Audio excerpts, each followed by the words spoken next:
وادی پنجشیر کو چھوڑ کر طالبان کی حکومت جو ہے پورے افغانستان اور اس کے تمام علاقوں پر قابض ہو چکی ہے. لیکن طالبان کو سمجھنے کے لیے یہ ضروری ہے کہ طالبان کا کم بیک کس طریقے سے ہوا، کیا وجوہات ہے جس کی بنیاد بنا کر طالبان ایک فارمیڈیبل فورس بن چکا ہے افغانستان میں، اور آج ایسا لگ رہا ہے کہ پورے افغانستان پر قابض ہو چلا ہے، اور آنے والے سالوں میں بھی طالبان کی ہی حکومت رہے گی. 1996 سے لے کر 2001 تک ہم نے دیکھا ہے کہ اس طالبان کی حکومت کو کچھ ہی مسلم ممالک نے تسلیم کیا، ریکگنائز کیا، جس میں پاکستان،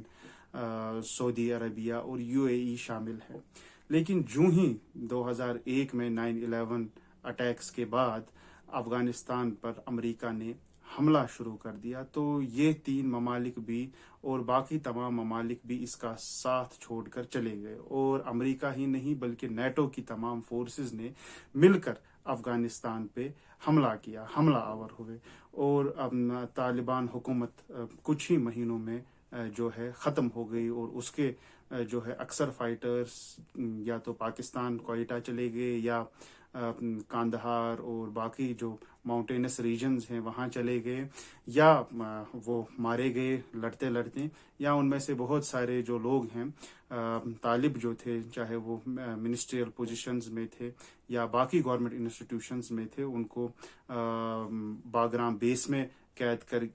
لیا گیا یا گوانٹانامو بے بھیجا گیا. تو اس میں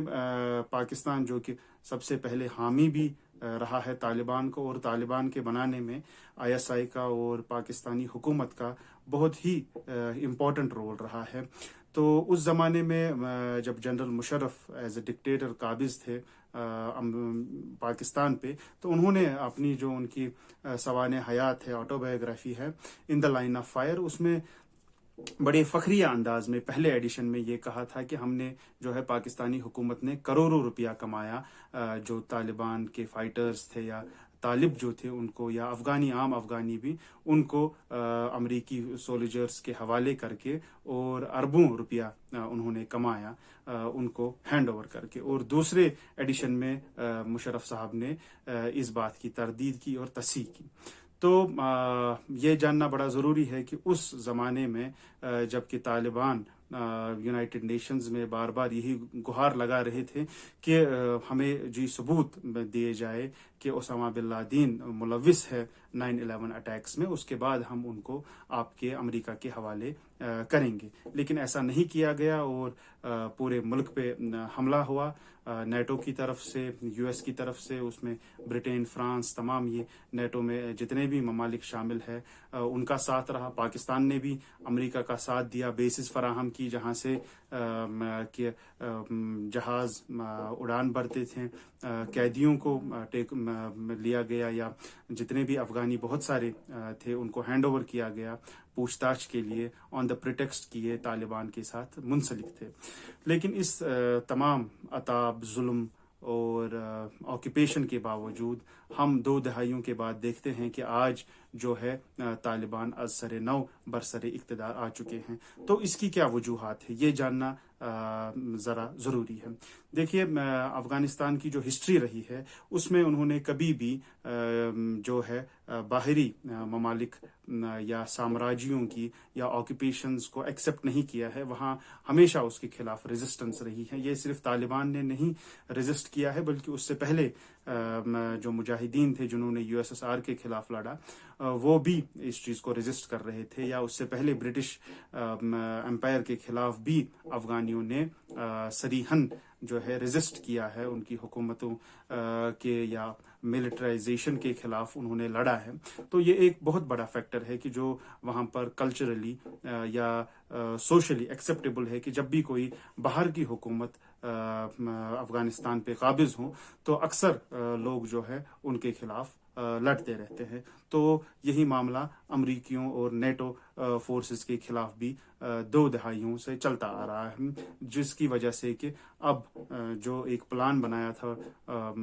ڈونالڈ ٹرمپ نے کہ ہم وڈرال کریں گے فورسز کا، تو وہ آتے آتے اب جو بائیڈن جو ہے اس کو عملی جامہ پہنا رہے ہیں. تو ایک ریزن تو یہ رہا کہ کلچرلی اور سوشلی آکوپیشن کو ایکسیپٹ نہیں کیا گیا ہے. سیکنڈ ریزن جو ہے، چونکہ اسلام میں جس کو جہاد بالحریت کہیں آپ، یا جہاد کا ایک یا قتال کا ایک کانسیپٹ ہے کہ آپ ایکسیپٹ نہیں کریں گے اور اپنی آزادی کے لیے لڑیں گے، تو ریلیجسلی اس کو یوز کیا گیا. کیونکہ یو ایس ایس آر نے بھی اسی زمانے میں، امریکہ نے جو مدارس کی بنیاد خاص کر نارتھ ویسٹ فرنٹیئر پروونس اور ان علاقوں میں ڈالی ہے، جہاں کا جو ہے سلیبس بھی یونیورسٹی آف نبراسکا نے بنایا ہے، ان مدارس کا، جہاں پر کہ مذہبی تعلیم کے ساتھ ساتھ اسلحہ چلانا، ملٹرائزیشن اور جو ہے ملیٹنٹس کو بنایا جاتا ہے، انسرجنٹس کو، یا جن کو آپ نان اسٹیٹ ایکٹرز کہتے ہیں. تو ان طالبوں کو جو طالب علم ہیں ان کو عسکری ٹریننگ بھی دی جاتی ہے. تو وہ بھی ایک بہت بڑی وجہ رہی جو کہ امریکہ نے یو ایس ایس آر کے خلاف یوز کیا تھا مدارس کو. تو وہ ایک ٹرینڈ کنٹینیو رہی. تیسرا معاملہ یہ ہوا کہ جو ڈرون اٹیکس ہوتے رہے یا میزائل اٹیکس ہوتے رہے، ان میں ہزاروں کی تعداد میں جو ہے سویلینز، بچے، بوڑھے، عورتیں، مرد، جو سویلین تھے وہ کیجولٹیز ہوتی رہی، افغانی مرتے رہے. تو اس سلسلے میں بھی جو ہے لوگوں کے اندر غم و غصہ تھا. تو اس غم و غصے کا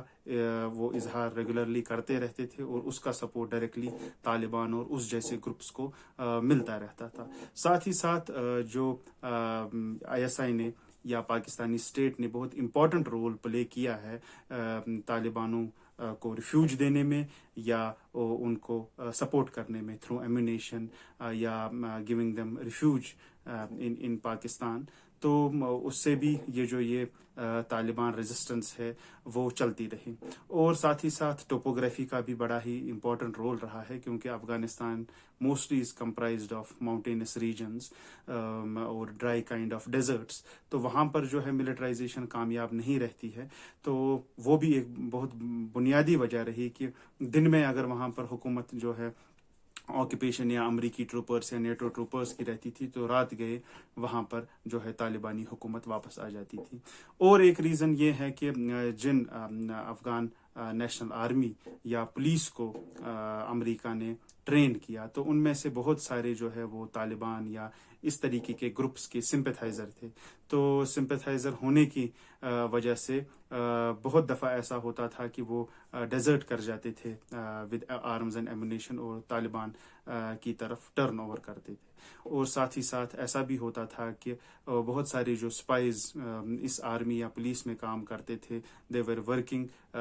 یا دے ور پارٹ آف طالبان. تو یہ کچھ 5-6 بنیادی وجوہات ہیں جن کی وجہ سے جو ریزیلینس یا ریزسٹنس طالبان کی ہے وہ بڑی ہی سخت رہی. وہ اس نے سروائیو کیا، اور وہ ابھی تک جو ہے متحرک ہیں، اور آگے بھی لگ رہا ہے کہ وہ متحرک رہے گی. اور امریکہ اور نیٹو فورسز اس کو کچلنے میں، اس کو ختم کرنے میں ناکامیاب ہو چلے ہیں. تو یہ کچھ ریزنز تھے کہ کس وجہ سے طالبان نے despite fighting against a super power, اور کسی بھی ملک نے ان کا ساتھ نہیں دیا اس زمانے میں، تو ان وجوہات کی وجہ سے طالبان نے سروائیو کیا. ریزسٹنس ابھی بھی زندہ ہے، اور ڈسپائٹ کی اتنی کلنگز کی وجہ سے بھی آج بھی جو ہے طالبان سروائیو کر رہا ہے.